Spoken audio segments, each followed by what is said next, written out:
Welcome back. आज चर्चा करेंगे ह्यूमन सिक्योरिटी पे। ये अनदर एक ग्लोबल एक इशू है, एक पैराडाइम शिफ्ट है सिक्योरिटी के कॉन्सेप्ट में। तो समझने की कोशिश करेंगे कि इसके मायने क्या हैं, क्या इसके कंपोनेंट्स हैं, क्या इसके फीचर्स हैं, कैसे इवॉल्व हुआ है ये रिवोल्यूशनरी सॉर्ट ऑफ आइडिया, और इसके प्रॉस एंड कॉन्स क्या हैं सभी एग्जामिनेशन पॉइंट ऑफ व्यू से। So let us begin. यदि हम सिलेबस देखें और पास्ट ईयर्स क्वेश्चन मैंने डीयू से लिए हैं, ये आता है यूनिट कंटेम्प्रेरी ग्लोबल इश्यूज में, जिसमें ऑलरेडी हम लोगों ने इंटरनेशनल माइग्रेशन, टेररिज्म और जो इन्वायरमेंटल इश्यूज हैं, इन तीन को हम लोगों ने ऑलरेडी डिस्कस कर लिया है। ये फोर्थ इशू है एंड ओनली वन इशू और बची रहती है, वो है न्यूक्लियर प्रोलिफरेशन। कैसे न्यूक्लियर आर्म पूरे दुनिया में छाए हैं, उसकी क्या समस्या है, that will see later on. यदि इसे क्वेश्चन देखें तो केवल एक ही साल में, पिछले 3 साल में I could find the full question, otherwise केवल नोट्स पूछे जाते हैं। जो क्वेश्चन है आपके सामने है, critically examine the concept of human security. Do you think human security can provide an alternative framework of security? Give reasons. ये स्ट्रेट फॉरवर्ड क्वेश्चन है जो इस वीडियो में अच्छी तरह से डिस्कशन किया गया। इसके अलावा जैसा मैंने आपको कहा केवल नोट्स आ सकते हैं, तो उसी ढंग से मैंने इस वीडियो को स्ट्रक्चर किया है कि आप फुल क्वेश्चन या नोट इस पे लिख सके। यदि हम इसके मायने को समझने की कोशिश करें, फिर इसकी कुछ परिभाषाएं जो हैं वो भी हम देखेंगे।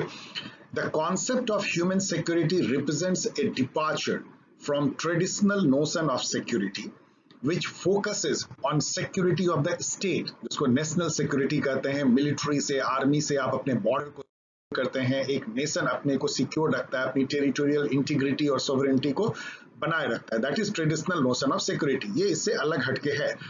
Human security goes beyond state और national security and focuses security of individual everywhere anywhere in world. कहीं पे एक जो इंसान है, चाहे किसी राज्य का, किसी देश का है, उसकी जो सुरक्षा है वो इसका सब्जेक्ट मैटर बन जाता है ह्यूमन सिक्योरिटी का।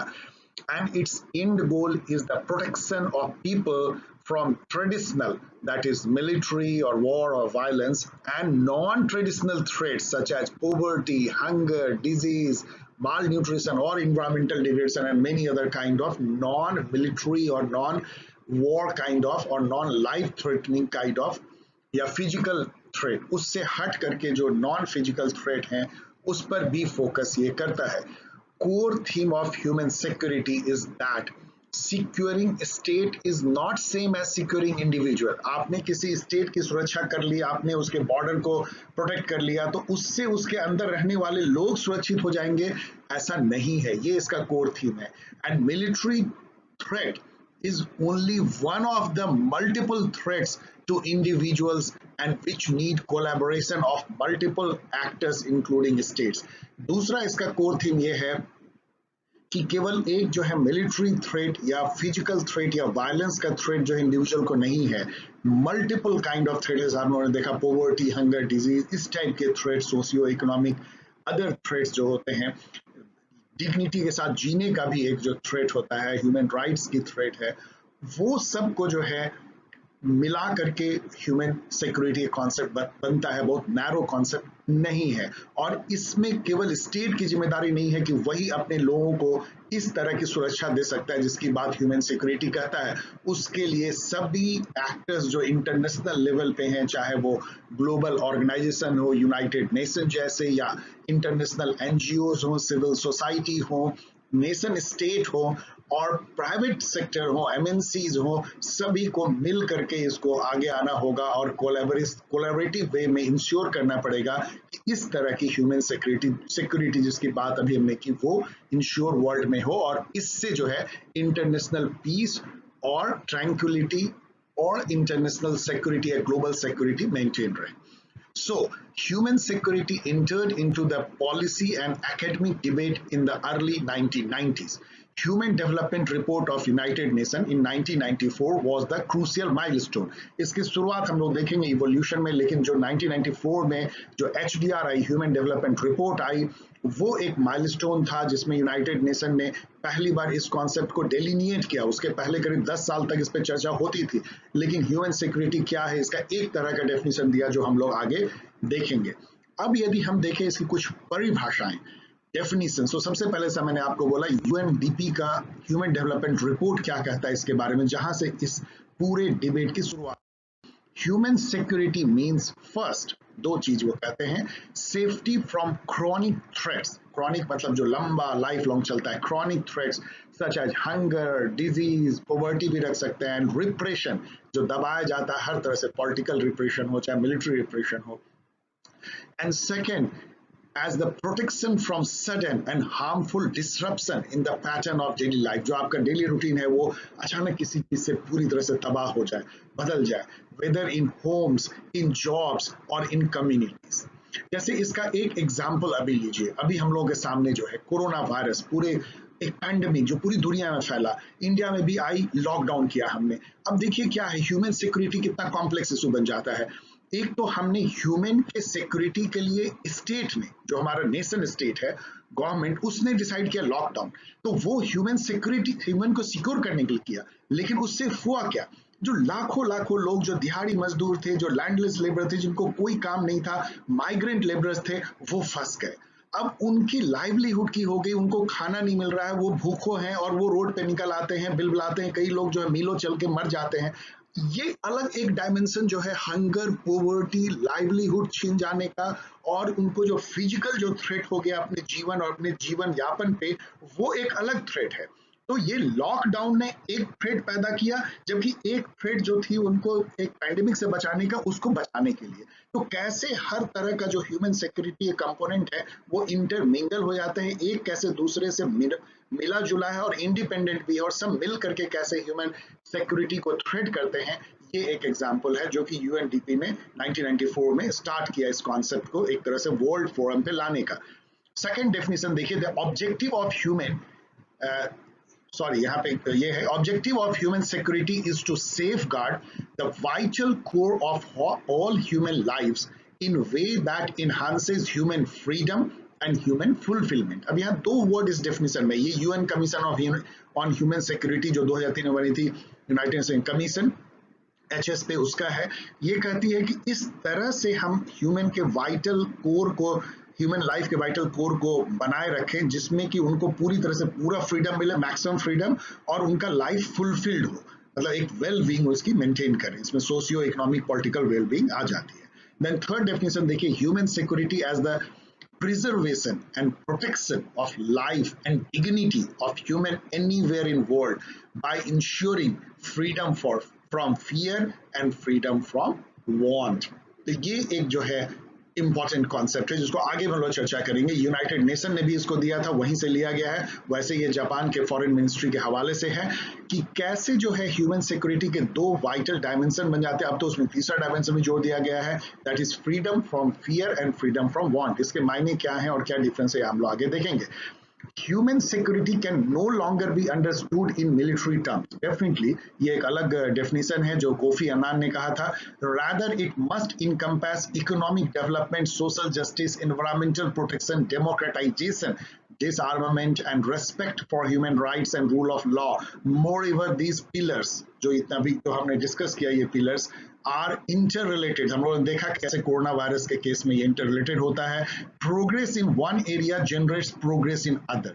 तो ये काफी डेफिनेशन है। आई होप कि आपको पूरी तरह समझ में आया होगा कि क्या इसके मायने हैं और कुछ इसके जो प्रोमिनेंट डेफिनेशन है। इससे आपको ये भी समझ में आएगा कि इसके एक मायना नहीं है, ये बहुत व्यापक है और अलग अलग डेफिनेशन, अलग अलग, मैंने तो बहुत सारे डेफिनेशन लिए नहीं है, उससे अभी भी पूरी दुनिया में इस कॉन्सेप्ट पर एक एका नहीं है कि ये है क्या और इससे कैसे हम इसको पॉलिसी फॉर्मुलेशन में बदलें और कैसे दुनिया के लिए इंप्लीमेंट करें, इस पर अभी भी कोई एकता नहीं है। इस इशू को या इस कॉन्सेप्ट को, ह्यूमन सिक्योरिटी के और समझने के लिए मैंने कोशिश की है, जो ट्रेडिशनल सिक्योरिटी है, इसको कि हम नेशनल सिक्योरिटी कहते हैं, और ह्यूमन सिक्योरिटी में क्या फर्क है, इन पर्सपेक्टिव पे यदि हम देखें, यदि हम स्कोप देखें, तो जैसा हमने देखा कि ट्रेडिशनल सिक्योरिटी का it concern with securing sovereignty and territorial integrity of nation state. एक नेशन स्टेट है लाइक भारत है, उसकी जो बॉर्डर है, उसकी जो टेरिटोरियल इंटीग्रिटी है और उसकी जो सोवरेनिटी है, उसको बनाए रखने को हम सिक्योरिटी से जोड़ते हैं, सिक्योरिटी मानते हैं। लेकिन ह्यूमन सिक्योरिटी उससे बहुत आगे चला जाता है। It is concern with survival, livelihood, well being and dignity of individuals anywhere in world. हम लोगों ने देखा कैसे इंडिया में लॉकडाउन कैसे एक सिक्योरिटी पैंडेमिक को बचाने के लिए की आती है और फिर कैसे उससे दूसरी तरह की जो है ह्यूमन सिक्योरिटी की प्रॉब्लम पैदा हो सकती है। रेफरेंट ऑब्जेक्ट इधर देखें कि कौन जो है वो यूनिट ऑफ एनालिसिस है, किसको एक माना जाता है रेफरेंट जिस पर कि हम चर्चा करते हैं। तो ट्रेडिशनल सिक्योरिटी में वो यूनिट ऑफ एनालिसिस है नेशन स्टेट, वो एक्टर है, उसी को सेंटर में रख के हम सिक्योरिटी की चर्चा करते हैं उसके इर्द गिर्द। जबकि ह्यूमन सिक्योरिटी में जो नॉर्मल ह्यूमन बीइंग है, इंडिविजुअल है, वो रेफरेंट ऑब्जेक्ट बन जाता है। आप देखिए कितना डिफरेंट है। एजम्पशन क्या माना जाता है, ट्रेडिशनल सिक्योरिटी में ये माना जाता है कि security of state ensure security of citizen. ये माना था यदि हमने एक नेशन स्टेट के बाउंड्री को सिक्योर कर दिया, टेरिटोरियल इंटीग्रिटी बनाए रखी, तो उसके अंदर रहने वाले जितने सिटीजन हैं वो सिक्योर हैं। और यदि वो स्टेट सिक्योर है तो इंटरनेशनल पीस होगा और ग्लोबल सिक्योरिटी मेंटेन रहेगी। ये दो एजम्पशन है इसमें। ह्यूमन सिक्योरिटी में एजम्पशन बिल्कुल अलग है। ये मानता है कि सेफ्टी ऑफ इंडिविजुअल जो है वो स्टेट के सिक्योरिटी पर डिपेंडेंट नहीं है, उससे अलग है, और safety of individual is key to international peace and security, ये ऐसा मानता है। Then security by what means, हम जो सिक्योरिटी करते हैं वो कैसे लाते हैं। ट्रेडिशनल सिक्योरिटी में आप नॉर्मल है, आप समझ सकते हैं बाय मिलिट्री पावर, अपनी आर्मी रखते हैं, एयरफोर्स रखते हैं, नेवी रखते हैं, उससे अपने बॉर्डर की सुरक्षा करते हैं। उसके अलावा हम बैलेंस ऑफ पावर करते हैं, अलायंस बनाते हैं, डिप्लोमेसी करते हैं, ऐसा एक फॉरेन पॉलिसी रखते हैं, और इस टाइप से हम जो है अपनी बॉर्डर को सिक्योर रखते हैं, नेशन स्टेट को की सॉवरेनिटी और टेरिटोरियल इंटीग्रिटी को बचाए रखते हैं। ह्यूमन सिक्योरिटी बहुत कॉम्प्लेक्स है, इसमें अलग तरीके से आप इसको ला सकते हैं by favourable socio political economic conditions पैदा करके, मतलब इकोनॉमिक डेवलपमेंट हो, इक्वलिटी हो, इक्विटी हो, सोशल जस्टिस हो, ह्यूमन एंड सस्टेनेबल मतलब ह्यूमन डेवलपमेंट को लाएं, हम सस्टेनेबल डेवलपमेंट लाएं, एनवायरमेंट को भी प्रोटेक्ट करें और डेवलपमेंट भी चलाएं, देन ह्यूमन राइट्स को प्रोटेक्ट करें। इन तरीके से जो है हम बहुत ही एक बहुत बड़ा एक दायरा है, उस तरह के पॉलिसी को इम्प्लीमेंट करके हम ह्यूमन सिक्योरिटी ला सकते हैं। ये इतना स्ट्रेट फॉरवर्ड नहीं है कि आर्मी और मिलिट्री से हम नेशनल स्टेट को जैसे सिक्योर करते हैं। स्टेटस ऑफ इंडिविजुअल वो भी बदल जाता है इसमें। जो इंडिविजुअल है ट्रेडिशनल सिक्योरिटी में वो एक mayor citizen of the state है, बस उसकी वही हैसियत है इंडिविजुअल की, अदरवाइज वो ब्लैक बॉक्स के अंदर है। इंटरनेशनल रिलेशन में जो आपने पढ़ा है unit of analysis realist view में, तो स्टेट के नीचे कुछ दिखता नहीं है, स्टेट के अंदर में सब सिटीजन जो है वो ब्लैक बॉक्स के अंदर में है। जबकि ह्यूमन सिक्योरिटी में वो ट्रांसपेरेंट हो जाता है ब्लैक बॉक्स, यहाँ पे स्टेट ट्रांसपेरेंट हो जाता है, इंडिविजुअल एक ऑटोनोमस एक्टर के जैसा दिखता है, वो अपनी नियति खुद तय कर सकता है, और यूनिट ऑफ एनालिसिस अब इंडिविजुअल बन जाता है। हु प्रोवाइड सिक्योरिटी, ट्रेडिशनल में डेफिनेटली स्टेट अपनी सिक्योरिटी खुद प्रोवाइड करता है, उसको सेल्फ हेल्प कहते हैं भाई। तो मींस आपने देखा ये गवर्नमेंट मॉडल है, कोई दुनिया में वर्ल्ड गवर्नमेंट नहीं है आपको सिक्योर करने के लिए। ह्यूमन सिक्योरिटी में क्या है, शेयर्ड रिस्पॉन्सिबिलिटी है, स्टेट तो है ही, स्टेट सबसे बड़ा एक्टर है जो कि ह्यूमन सिक्योरिटी देता है। आपने अभी देखा कैसे स्टेट सब लोगों की जान माल की रक्षा कर रही है, इस महामारी में भी कैसे पैसे ट्रांसफर कर रही है, कैसे लोगों को खाना दे रही है, स्टेट हर तरह से मदद करने की कोशिश कर रही है। लेकिन उसके अलावा जो है मार्केट्स, इंटरनेशनल ऑर्गेनाइजेशन, जो एनजीओज हैं, इंटरनेशनल या national civil society, local community, global community, individuals, ये सब मिल करके जो ह्यूमन सिक्योरिटी को ला सकते हैं। एक अकेला स्टेट बस नहीं है, ये गवर्नेंस मॉडल है, हमने आपको इसके बारे में बताया है। So this is the difference between traditional security versus human security. यदि हम ये देखें कि ये जो आइडिया या कॉन्सेप्ट है ह्यूमन सिक्योरिटी का, ये कैसे इवॉल्व हुआ है, थोड़ी सी मैंने आपको इंट्रोडक्टरी स्लाइड में बताया था। The idea of extending the concept of security from state security और national security to individual human being security was first articulated by independent commission on disarmament and security. ये यूनाइटेड नेशन की जो independent commission थी उसने 1982 में इस पे चर्चा कर दी थी। It highlighted the need to devote due attention to the relation between security and the well-being of individual. Then 1987 में एक पड़ाव आता है बर्टलैंड कमीशन रिपोर्ट, जिसने की एक रिपोर्ट दिया जो कि एक लैंडमार्क रिपोर्ट है, उसका नाम था आवर कॉमन फ्यूचर, जिससे कि पहली बार सस्टेनेबल ह्यूमन डेवलपमेंट का जो है कॉन्सेप्ट आया, सस्टेनेबल डेवलपमेंट का। ये यूनाइटेड नेशन की एक कमिटी थी। It linked the security of individual to development and environmental security, इस तीनों को इसने लिंक कर दिया। कि कैसे एक इंडिविजुअल की सिक्योरिटी जो सोशियो इकोनॉमिक डेवलपमेंट है, पर्टिकुलर इकोनॉमिक डेवलपमेंट उससे जुड़ा हुआ है, और कैसे ये दोनों जो है वो इन्वायरमेंट की सिक्योरिटीज जुड़े हुए हैं, जिसका कि टोटल जो आउटकम है वो सस्टेनेबल डेवलपमेंट के फॉर्म में आता है। Then end of cold war होता है 1990s में, और ग्लोबलाइजेशन बहुत ज़्यादा तेजी से बढ़ता है। इन दोनों ने जो है इस आइडिया को और बल दिया, क्योंकि अब वहां पे क्या हुआ, जो सुपर पावर की लड़ाई थी खत्म हो गई, आर्म रेस खत्म हो गई, लेकिन ऐसा देखा गया कि इससे लोगों की सिक्योरिटी नहीं बढ़ी, क्योंकि इथनिक वॉर शुरू हो गए, सिविल वॉर शुरू हुए, जो रिलीजियस और फंडामेंटलिस्ट जो एलिमेंट है उसके चलते कम्युनल लड़ाई शुरू हो गई, राइट्स हुए एंड टेररिस्ट एक्टिविटी शुरू हो गई, पैंडेमिक आया। तब लोगों को समझ में आया कि ये केवल आर्म से जो है एक बॉर्डर की सुरक्षा से सिक्योरिटी का नाता नहीं है, उससे ऊपर की बात है। एंड देन इस पे चर्चा शुरू हो गई कि कैसे जो है सिक्योरिटी के अदर डायमेंशन है, जो socio economic deprivation, environmental degradation और वायलेशन ऑफ ह्यूमन राइट्स से जुड़ते हैं। देन एक लैंडमार्क घटना होती है जो मैं दूसरी बार आपको बता रहा हूं इस वीडियो में, वो आता है human development report of UNDP. ये तो जरूर आपको एग्जामिनेशन में लिखना है। ये first time it explicitly define security and brought it into फोरे ऑफ ग्लोबल एजेंडा। इसने पहली बार डिफाइन किया कि ह्यूमन सिक्योरिटी से क्या मायने है। इसने कहा कि freedom of fear and freedom from want, हम देखेंगे इसके एग्जैक्ट मीनिंग क्या है, ये ह्यूमन सिक्योरिटी का कंपोनेंट बनता है, in which freedom to live in dignity was also added later on. तो अब ह्यूमन सिक्योरिटी यूनाइटेड नेशन के अनुसार है freedom from fear, freedom from want and freedom to live in dignity. 1999 में एक दो बड़ी इसमें इवेंट होती है, united nation trust fund for human security बनता है, and then human security network बनती है। ये अभी 13 नेशन जो इस पे बहुत लीड ले रहे हैं, उनका एक ग्रुप है जो कि मिल करके सभी स्टेक होल्डर के साथ पूरी दुनिया में ह्यूमन सिक्योरिटी के लिए काम कर रहे हैं। इसमें नॉर्वे है, जापान है और मेनी अदर डेवलप्ड नेशन है। 2000 में यूनाइटेड नेशन मिलेनियम समिट होता है, उसमें सस्टेनेबल डेवलपमेंट गोल बनाया जाता है, उसमें ये अडॉप्ट किया जाता है agenda freedom from fear and freedom from want.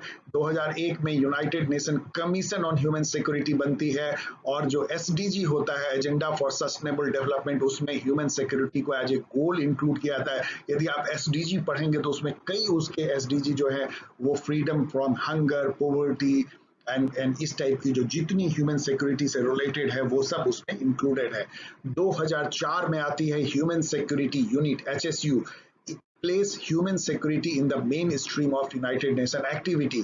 2006 में the friends of human security बनती है, a flexible and informal group of supporters comprising mainly united nation member states and international organization, एक मिल करके फ्रेंड्स फॉर ह्यूमन सिक्योरिटी बनाते हैं।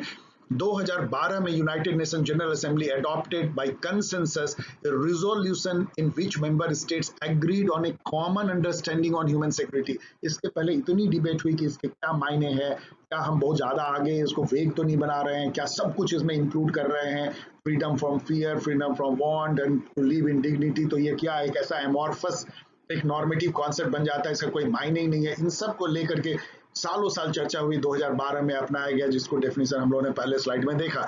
2015 आते आते the inter agency working group बनता है on human security, it adopted the framework for corporation for the system wide application on human security. और अभी भी जो इस पे काम जारी है, अभी ज्यादा काम इस पे इंटरनेशनल माइग्रेशन पे, क्लाइमेट चेंज पे, और जो पूरी दुनिया में जो डिसएडवांटेज और मार्जिनलाइज पीपल हैं, वुमेन हैं, चाइल्ड हैं, इंडिजिनस पीपल हैं, उनकी कैसे सुरक्षा की जाए, इस पे यूनाइटेड नेशन इस पे आजकल काम कर रहा है।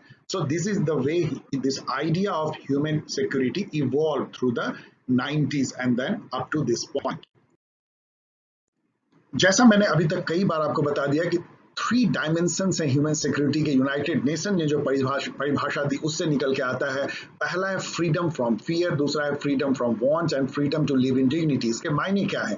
फ्रीडम फ्रॉम फियर एक narrow concept of human security है, ये पर्सनल सिक्योरिटी थ्रेट है, जो कि फिजिकल थ्रेट है आपके लाइफ पे, जैसे वायलेंस से, war, conflict, terrorism, law and order हो, जो कोई आके आपको छीन ले, मार दे, चाकू मार दे, kidnapping, rape, this type of, and violence against women जो डोमेस्टिक वायलेंस भी होती है, एंड अदर्स, एंड चिल्ड्रन के अगेंस्ट भी जो वायलेंस है, ये सब आता है फ्रीडम फ्रॉम फियर।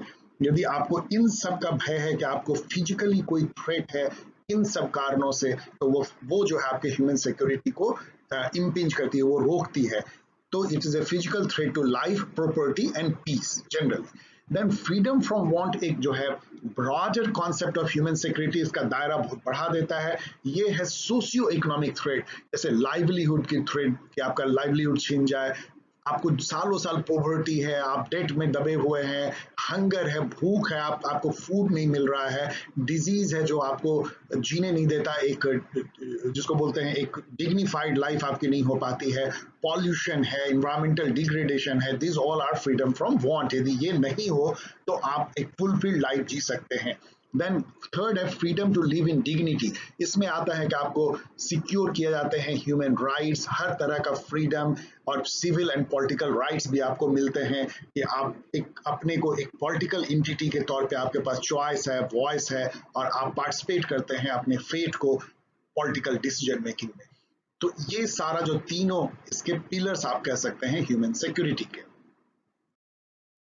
यहाँ पे इससे पहले कि हम और आगे बढ़ें और कुछ देखें कि क्या इसके कैरेक्टरिस्टिक और क्या इसके कंपोनेंट्स हैं, रुक करके थोड़ा हम फ्रीडम फ्रॉम फियर और फ्रीडम फ्रॉम वांट को एक नज़र और थोड़ा देख लेते हैं, क्योंकि ये एक इंटरेस्टिंग कॉन्सेप्ट है। जैसा मैंने आपको बोला, फ्रीडम फ्रॉम फियर एक नैरो कॉन्सेप्ट है ह्यूमन सिक्योरिटी का, जबकि broader concept freedom from want है। जैसा मैंने आपको बताया कि इसकी मीनिंग मायने जो है वो तो फर्स्ट लाइन में लिखी है, I am not going to repeat. Second, आप देखिए कि फ्रीडम फ्रॉम फियर का जो मेन स्टिमुलस था, ये कैसे आया ये आइडिया पिक्चर में, जो मैंने आपको पहले भी बताया है कि कोल्ड वॉर का एंड हो जाता है, मिलिट्री जो है वॉर तो रुक जाती है, न्यूक्लियर प्रोलिफरेशन रुक जाता है, तो सुपर पावर की जो टेंशन है वो खत्म हो जाती है, लेकिन सिक्योरिटी नहीं बढ़ती ह्यूमन। इथनिक स्ट्राइक होता है, सिविल वॉर होता है, कम्युनल टेंशन होता है, कई स्टेट जो है वीक और फेल्ड स्टेट जैसे सोमालिया, लीबिया जैसे हो जाते हैं जहाँ टेररिज्म पनपती है, ड्रग एब्यूज होता है, और इसके चलते जो है ह्यूमैनिटेरियन इंटरवेंशन करना पड़ता है। टेररिज्म भी आप इसमें जोड़ सकते हैं, यानी कि ग्लोबल कम्युनिटी को स्टेट को के बॉर्डर में अंदर घुस करके जो है वो लोगों को बचाने के लिए जो है वो एक तरह से इंटरवीन करना पड़ता है। ये सब से जो है फ्रीडम फ्रॉम फियर जो है इसका कॉन्सेप्ट निकल के आता है। फ्रीडम फ्रॉम वांट का जो कॉन्सेप्ट निकल के आता है वो गन्स वर्सेस बटर कंजन, ये डिबेट है कि क्या ये पैसा जो है एक नेशन का वो आर्म खरीदने में लगना चाहिए या रोजी रोटी के लगना चाहिए। ऐसा माना जाता है कि यदि पूरे दुनिया के आर्म्स को हम खत्म कर दें, उसमें एक पैसा ना लगाए, तो पूरी दुनिया में गरीबी तो कहीं रहेगी ही नहीं। जितने गरीब लोग हैं वो कई गुना जो है उससे ज्यादा रिच हो जाएंगे, ऐसा माना जाता है। तो ये डिबेट के चलते आई। देन ग्रोथ वर्सेस डेवलपमेंट का आया कि जो हम जिसको बोलते हैं कि हम इकोनॉमिक ग्रोथ हो रही है, जीडीपी हमारा 10% बढ़ रहा है, 12%, लेकिन पता लगा कि जॉब नहीं हो रहे हैं, इनइक्वलिटी हाई बढ़ती जा रही है अमीर गरीब के बीच में, तो वो डेवलपमेंट नहीं है। इसको जो है आपको याद है महबूबुल हक और अमृत सैन, इन सब जो है ह्यूमन डेवलपमेंट इन का कॉन्सेप्ट लेके आए कि इकोनॉमिक डेवलपमेंट से नहीं होगा, एक इंडिविजुअल का वेल बीइंग, वो कैसे लाइफ जो है फुलफिल जी पाता है, वो कैपेबल होता है एजुकेशन, हेल्थ एंड अदर सुविधाओं से, और उसको राइट्स होती है हर तरह की, तब जो है हम कह सकते हैं कि वो सोसाइटी में डेवलपमेंट हो रहा है। तो इन सब डिबेट से जो है फ्रीडम फ्रॉम वांट का कॉन्सेप्ट आता है। Then freedom from fear is caused by human agency, अधिकतर इसमें जो है ह्यूमन का मैन मेड होता है, जबकि फ्रीडम फ्रॉम वांट जो है स्ट्रक्चरल है, इसमें कोई आदमी की कोई के चलते ही आपको थ्रेट नहीं आता है। ये सोशियो इकोनॉमिक कैसा स्ट्रक्चर है, पावर रिलेशन समाज में कैसा है, कैसा हमारा हिस्टोरिकल डेवलपमेंट सिविलाइजेशन कर रहा है, इस पर फ्रीडम फ्रॉम वांट जो है उसके द्वारा पैदा होता है। फ्रीडम फ्रॉम फियर जो है आप police, military, law and order maintain करके जो है उसको मिटिगेट कर सकते हैं, कम कर सकते हैं, लेकिन फ्रीडम फ्रॉम वांट के लिए आपको ह्यूमन एंड सस्टेनेबल डेवलपमेंट लाना पड़ेगा, मल्टी प्रॉन्ग स्ट्रेटजी अपनानी पड़ेगी। Freedom from fear is a narrow view of human security, जबकि फ्रीडम फ्रॉम वांट एक broader view of human security है। फ्रीडम फ्रॉम फियर एक निगेटिव जो है कॉन्सेप्ट है, जस्ट लाइक जैसे निगेटिव एंड पॉजिटिव राइट आपने देखा, ये प्रिवेंट करता है कि आपको कोई टच ना करे, आपको कोई हार्म ना पहुंचाए, तो रोकता है। जबकि फ्रीडम फ्रॉम वांट एक पॉजिटिव राइट के जैसा है, ये पॉजिटिव कनोटेशन है, प्रोवाइड करना होगा, आपको किसी को लाइवलीहुड प्रोवाइड करना पड़ेगा, उसको फ्रीडम देनी होगी, उसको उसकी कंडीशन को बेटर बनाने के लिए कुछ करना होगा। Then freedom from fear easier to mitigate है, आप मिलिट्री भर दीजिए, लॉ एंड ऑर्डर रख दीजिए, आपका हो जाएगा, मिटिगेट तो हो ही जाएगा। freedom from want is very complex, it is very difficult to provide. So this is the two dimensions of human security. आइए अब देखते हैं कि इसके क्या फीचर्स हैं और इसके कंपोनेंट्स क्या हैं। ये एग्जामिनेशन में लिखने के लिए सबसे इंपॉर्टेंट है, चाहे नोट आए चाहे फुल क्वेश्चन आए, ये भी यूनाइटेड नेशन का दिया हुआ है, जो HDR रिपोर्ट 94 की है, उसमें ही ये बातें थी। उसमें ये कहा गया था कि इसके 4 कैरेक्टरिस्टिक्स हैं।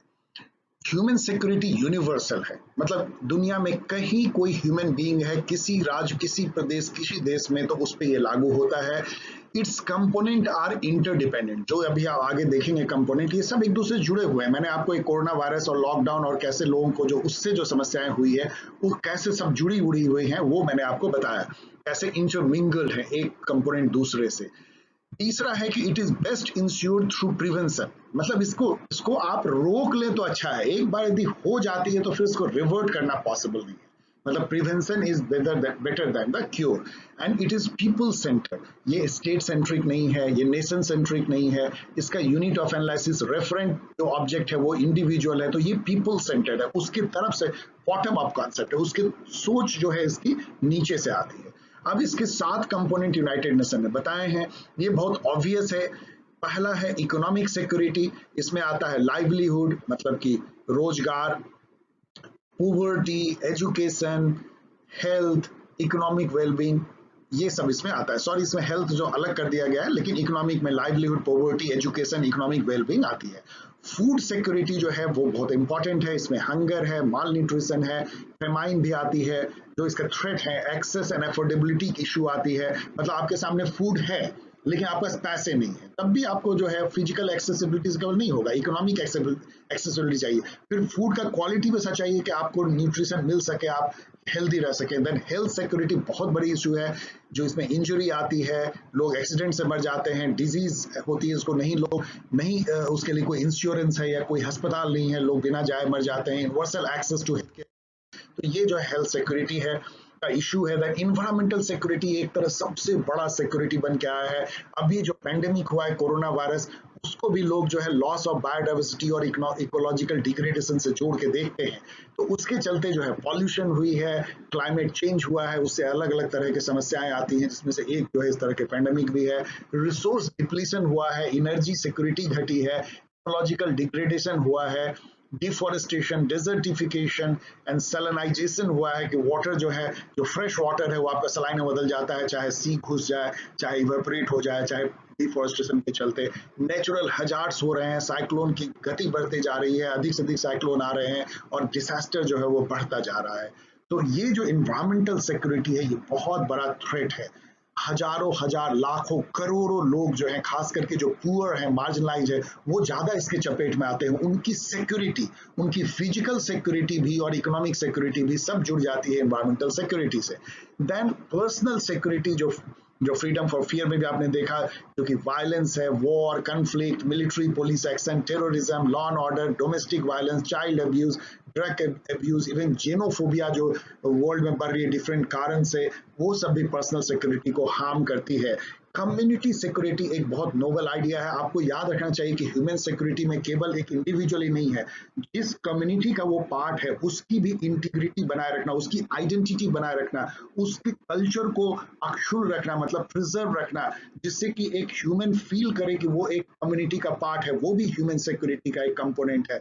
सो security to the community and also security from the community. अब देखिए सिक्योरिटी फ्रॉम द कम्युनिटी क्यों है? कई बार कम्युनिटी जो है वो एक ऐसा ट्रेडिशनल या दकियानुसी विचारधारा लाती है जो इंडिविजुअल को कुचलने की कोशिश करती है। जैसे आपने देखा जेनिटल म्यूटिलेशन है, या औरतों को पर्दे में रखना है, या कई अन्य तरह की जो ट्रेडिशनल ऑपरेसिव प्रैक्टिसेज है, उससे भी निजात दिलाना एक इंडिविजुअल को। और अधिकतर केसेज में जो कम्युनिटी का कहर टूटता है वो वुमेन और मार्जिनलाइज्ड सेक्शन पे टूटता है, तो उससे भी इंडिविजुअल को बचाना जो है वो ह्यूमन सिक्योरिटी का पार्ट बन जाता है। देन पॉलिटिकल सिक्योरिटी जो है वो भी बहुत बड़ा मुद्दा है, कंपोनेंट है, जिसमें पॉलिटिकल रिप्रेशन आता है कि यदि आपने पॉलिटिकली वॉइस गवर्नमेंट के अगेंस्ट में बोला तो आपको सताया जाएगा या आपको किसी भी तरह से टॉर्चर किया जाएगा। कोई पॉलिटिकल फ्रीडम नहीं होना, पॉलिटिकल राइट्स नहीं होना। कई डिक्टेटोरियल जो स्टेट हैं जहां डेमोक्रेसी नहीं हुआ, ऐसा हो रहा है। ऑथोरिटेरियन स्टेट में पॉलिटिकल डिटेंशन हो रही है, पॉलिटिक्स के नेम पे जो है आपको डिटेन कर देना। Then violence of civil and political and human rights का वायलेशन होता है, सिविल पॉलिटिकल ह्यूमन राइट्स का। और जैसा मैंने बताया कि डिक्टेटरशिप एंड ऑथोरिटेरियनिज्म भी जो है वो पॉलिटिकल सिक्योरिटी को हार्म करती है। तो these are the 7 components economic, food, health, environment, personal, community, and political, as per United Nations Development Report 1994. यदि फाइनली हम देखें कि इसके इस जो डिबेट क्या है ह्यूमन सिक्योरिटी पे, इसके प्लसेस एंड माइनसेस क्या है, इस आइडिया के प्रॉस एंड कॉन्स क्या है। प्लसेस बहुत ऑब्वियस हैं, आप अभी तक समझ गए होंगे कि इट एक्सटेंड और expand the meaning of security beyond national and military security, बहुत ऊपर चला जाता है। इसके अदर जो प्लस है वो है इंस्टीड ऑफ टेरिटरी और state centric, it is people centric. Of course ये जो है स्टेट पे नहीं रुकता है, स्टेट के अंदर सभी कुछ ऐसा नहीं है कि ओपेक हो जाता है, ब्लैक बॉक्स नहीं है, उसके अंदर ट्रांसपेरेंसी है, दिखता है कि लोग कौन है और वो रेफरेंस पॉइंट बन जाते हैं। It connect security to development and then to environmental sustainable. ये हम लोगों ने देखा कैसे जो है सस्टेनेबल डेवलपमेंट कॉन्सेप्ट इन तीनों को जोड़ देता है। It is a forward looking concept which can bring lasting international peace and prosperity.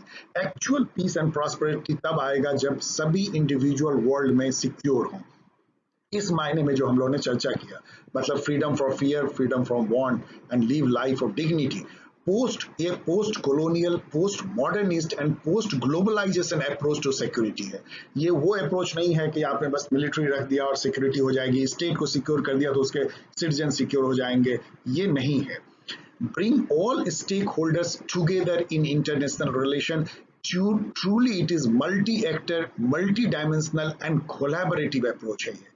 Then it moves beyond government to governance model। हम लोगों ने देखा कि कैसे ये स्टेट पे केवल डिपेंडेंट नहीं है, स्टेट के गवर्नमेंट पे डिपेंडेंट नहीं है, ये वर्ल्ड कम्युनिटी और उसके जो डिफरेंट एक्टर्स हैं वो सब आगे आके हाथ बढ़ाते हैं। ये गवर्नेंस मॉडल पे चलता है, पार्टिसिपेटिव कोलैबोरेटिव मॉडल पे चलता है। It denotes paradigm shift in the notion of security. बिल्कुल एक पैराडाइम शिफ्ट है। आपको मैंने पैराडाइम के बारे में बताया, जो कुन ने जो कहा था साइंटिफिक पैराडाइम के बारे में, जो सोशल साइंस में लागू होता है, कि जब रूल ऑफ द गेम ही बदल दिया जाता है, जब गोल पोस्ट और मैदान ही पूरा शिफ्ट हो जाता है तो पूरी गेम जो है बदल जाती है। तो ये जो सिक्योरिटी का जो पूरा नोशन है उसको इसने अपसाइड डाउन कर दिया है। ये पैराडाइम शिफ्ट है और ये इंटरनेशनल रिलेशन को ही पूरी तरह बदल रहा है, क्योंकि अब इसका जो यूनिट ऑफ एनालिसिस है वो इंडिविजुअल बन जाता है, जो इसका रेफरेंट ऑब्जेक्ट है वो इंडिविजुअल बन जाता है, जो इसका एक्टर है वो केवल स्टेट नहीं रह जाता है, इंडिविजुअल जो है वो एक एक्टर बन जाता है इंटरनेशनल रिलेशन में। ये इतना बड़ा चेंज है, बट इसके माइनसेस भी बहुत सारे हैं। ये जो कॉन्सेप्ट है अब तक आप समझ गए होंगे कि ये इतना वेग है, इतना वैल्यू लोडेड है, इसको नॉर्मेटिव बोलते हैं। आपको मैंने नॉर्मेटिव बताया, प्रिस्क्रिप्टिव कैसा होना चाहिए, उसमें बहुत सारा मोरलिटी, इथिक्स का मामला आता है, जो एनालिटिकली वीक है। यदि एग्जैक्टली कोई बोले कि ह्यूमन सिक्योरिटी ह्यूमन राइट से कैसे अलग है तो बहुत डिफिकल्ट हो जाती है बताना। फिर यदि कोई बोले कि ये ऑल राउंड ह्यूमन डेवलपमेंट से कैसे डिफरेंट है तो बहुत डिफिकल्ट हो जाता है। यदि इसको कहा जाए सस्टेनेबल डेवलपमेंट से कैसे अलग है तो ये बहुत डिफिकल्ट है। तो एनालिटिकली वीक है और इम्पॉसिबल इंप्लीमेंट करना, क्योंकि आपको इसके बेसिस पे पॉलिसी बनाना बहुत मुश्किल है, क्योंकि ये सब कुछ को अपने अंदर ले लेता है। आपको इकोनॉमिक डेवलपमेंट करना है, पॉलिटिकल फ्रीडम देना है, सोशल जस्टिस मेंटेन करनी है, पर्सनल जो है वायलेंस से बचाना है, तो सब कुछ तो करना है जो हम कर रहे हैं, इसलिए इसको इंप्लीमेंट करना मुश्किल है।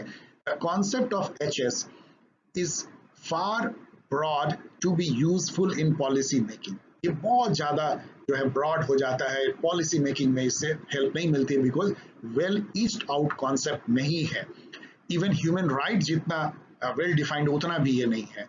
No accepted meaning and definition. आपने देखा क्या डिफिकल्टी है, कोई एकता नहीं है कि इसके मायने क्या है, इसका डेफिनेशन क्या है। कुछ लोग बोलते हैं बस इसको पर्सनल सिक्योरिटी तक रहना चाहिए, उससे ऊपर जाने पे ये बहुत और दूसरे कॉन्सेप्ट से कट करने लगता है। It seems to work against international state system. एक बहुत बड़ा प्रॉब्लम क्या है कि जो स्टेट है वो थ्रेटेंड फील करने लगते हैं ह्यूमन सिक्योरिटी के कॉन्सेप्ट से। जब उनको इंटरनेशनल इंटरवेंशन नजर आता है कि हमारे यहाँ कोई सिविल, मान लीजिए भारत में कहीं पे दो कम्युनिटी के बीच में झगड़ा हुआ और पता लगा यूनाइटेड नेशन यहाँ पे अपनी फोर्स को भेज दे, तो कैसा हम फील करेंगे। तो स्टेट को फील होता है कि ये एक एजेंडा है डेवलप्ड नेशन का, पर्टिकुलरली यूनाइटेड नेशन के थ्रू, जहाँ पे कि वो स्टेट के टेरिटरी को जो है ब्रीच करना चाहते हैं in the name of human security. मानते ही नहीं कि स्टेट का अपना टेरिटोरियल इंटीग्रिटी है। तो ये भी इसकी एक प्रॉब्लम है। इसके अलावा साउथ जो है और नॉर्थ, साउथ मतलब आपको पता होगा, अब तक मैं बार बार बोलता रहा हूँ, जो ग्लोबल साउथ है, जो डेवलपिंग नेशन है, पुअर नेशन है, और नॉर्थ मतलब डेवलप्ड नेशन। इन दोनों के पर्सपेक्टिव में ह्यूमन सिक्योरिटी को लेके जो है फर्क आ गया है। ये साउथ के जो पुअर जो पीपल हैं, जो यहाँ के सिविल सोसाइटी हैं या यहाँ की गवर्नमेंट है, उनको ये फील होता है कि this concept is embedded in northern understanding of peace, order, security, human right and development, individualism. ये मतलब एक यूरोसेंट्रिक या वेस्टर्न कॉन्सेप्ट है जिसको वो ऊपर से थोप रहे हैं ग्लोबल साउथ पे, और उसको एक हथियार बना रहे हैं कि एक सिविलाइजेशनल प्रोटेक्शन जिसको पैटर्नलिज्म होता है, जो इन्होंने कोलोनाइजेशन के टाइम में भी लाया था कि आप लोग तो पुअर हो, बारबरिक हो, आपका कम्युनिटी जो है सैवेज है, वो अपने ही लोगों को के ऊपर बर्बरता करता है, आपकी जो नेशन स्टेट और गवर्नमेंट है वो भी अपने ही लोगों पे टॉर्चर करती है। तो ये हमारा एक बाउंडन दायित्व हो जाता है वेस्टर्न कंट्री का, हम तो इलीट हैं, हम बहुत पढ़े लिखे हैं, डेवलप्ड हैं, कि आपको हम समझाएं कि ह्यूमन सिक्योरिटी कैसे लानी है और कैसे जो है आप स्टेट से लोगों को कैसे बचाना है, आपके कम्युनिटी से आपके ही लोगों को कैसे बचाना है। तो ये जो एक फीलिंग साउथ के नेशंस में आ रही है लोगों में, ये बहुत डेंजरस है, क्योंकि ये बांट देगा वर्ल्ड को दो फार में, और ह्यूमन सिक्योरिटी जो बहुत ब्यूटीफुल कॉन्सेप्ट है उसको इम्प्लीमेंटेशन में मदद नहीं पहुंचाएगी। इसके लिए वेस्ट को ध्यान रखना चाहिए कि ये बॉटम अप अप्रोच हो, जो ग्लोबल साउथ है वहां के लोगों को लेके चलना होगा। ये ऊपर से थोपा हुआ एक नॉर्मेटिव एक नहीं लगनी चाहिए। सो कई लोग इसको कहते हैं कि इलिटिस्ट व्यू है, टॉप डाउन अप्रोच है, प्लूरिस्ट नहीं है। ये नहीं समझती कि बहुत कल्चर में बहुत अलग अलग तरीके से ह्यूमन सिक्योरिटी को डिफाइन किया जाता है, वन साइज फिट्स ऑल नहीं चलेगा, जो ह्यूमन राइट के साथ भी हुआ। ये कोई ऐसा यूनिवर्सलाइजेशन नहीं कर सकते इस आइडिया का, और आपको इंक्लूड करना पड़ेगा व्यू और एजेंसीज ऑफ सब अल्टर्न पीपल इन ग्लोबल साउथ, जो खुद मार्जिनलाइज, जिसके लिए आप बात कर रहे हैं, उनको ताकत देनी पड़ेगी खुद डिफाइन करने का, कि वो खुद सोचें कि उनकी सिक्योरिटी कैसे हो सकती है और वो पार्टनर बने डिसीजन मेकिंग और इम्प्लीमेंटेशन में। So these are the minuses of idea of human security. So students, thank you very much. These are the references from where I have taken all the facts and concepts. And thanks for watching. Be safe, keep safe, enjoy this period, and prepare for your examination in whatever way. And thanks. We'll be back with another video. Bye.